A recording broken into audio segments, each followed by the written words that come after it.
Alright, so now I will move to the second topic of this conversation, and now I will talk about about conducting research here in Japan, and I will talk about a bit about my experience doing research here, trying to understand buying behavior and gather information to then develop a proper marketing strategy.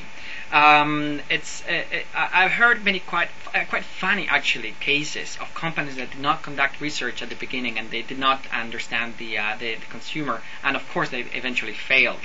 A very typical example that I recall many times is the one of Betty Crocker. When Betty Crocker, the baking powder for making cakes actually.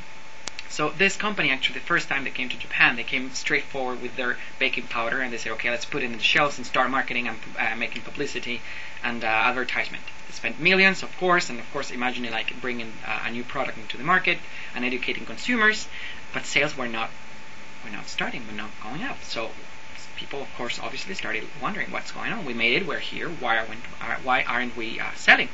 Well, Betty Crocker that produces this baking powder, obviously the powder needs to be poured with some ingredients and then put it into the oven. But it was ready. It was like just a powder with nothing in it, and you have to put it in the oven and voila, you have a cake.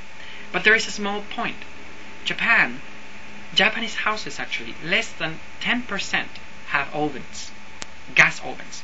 They don't have gas ovens.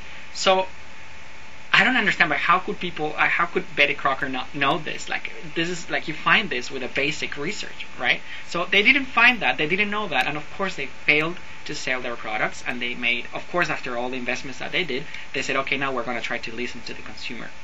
So they started doing research, they actually invested in R&D, and they created a new powder that you could use in one of the most popular appliances, home appliances, that you find in Japanese houses. This is the rice cooker.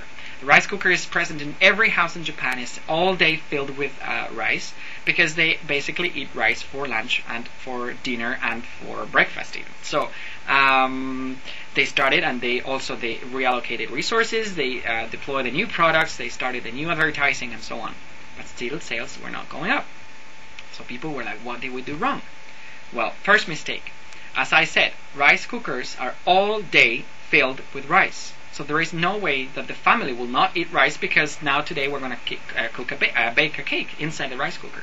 So apparently that was one of the problems. And the second problem was that when you cook the cake inside the rice cooker, the cake smelled like rice, and vice versa. Then when you cooked rice after cooking the cake, the rice smelled like cake. So terrible mistake.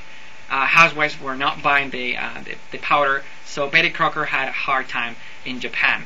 It was not until the third intent that they actually understood that another appliance in the house could be used, and that was the microwave. The microwave is in every house here in Japan, and it just takes a few modifications to put it inside the microwave and have a common cake. But still, that was a couple of years ago, and I've heard of recent changes that they've done to their powder in order to increase their sales. Women here tend to be, like the majority of women here in Japan are housewives, and actually they don't feel like they're cooking. They feel sort of like a sense of guilt when they just put powder and water and just have a cake there. So they modify the formula.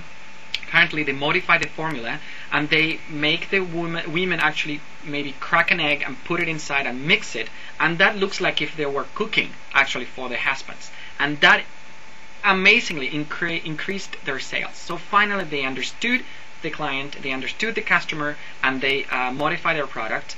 They deploy a new strategy. So look how important it is to conduct research to understand your consumer.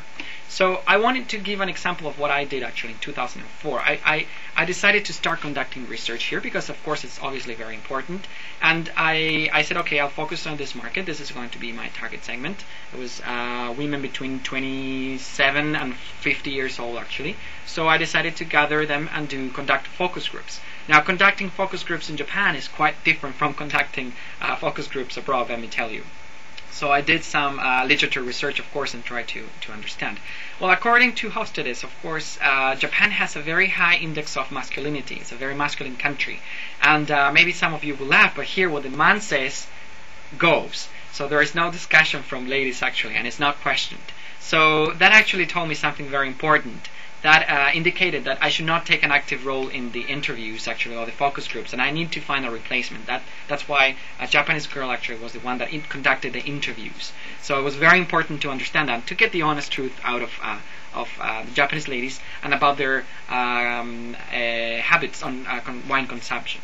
So first of all, I had to back off, actually, and put a new person there in charge of conducting the interview. But then there was a very interesting fact as well. Japan is a very, how can I put this? Here in Japan, hierarchy is very important. I don't know if you're acquainted with this, but Japan has a system of life employment in their companies. That means that once you enter a company, you won't leave the company until you retire. So you start very young, maybe when you finish university, and then you retire, and that's it. You get the money from the government and so on. But it will take you all those years to go up in hierarchy. There is no way you start so young and go above older people. So it's like a seniority-based system. It's changing a bit today, but still it's in there. But also that's very important because the people that is here it's the people that always has the most experience, the most educated, and what happens is that these people will never contradict their bosses. Japan is not a confrontative society. It's very they look for consensus, and they try to avoid difficult situations. Remember the example that I said, they will never say no. They will try to avoid confrontation and say no, maybe it's not possible, something like that. So actually that happens also inside companies. People in a lower rank will never contradict their bosses. They will always tell them what they want to hear. That is even more than in Western countries.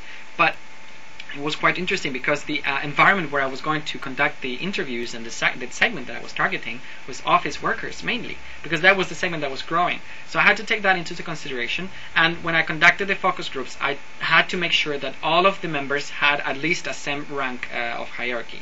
So that was very important, actually, and an example that I wanted to share with you.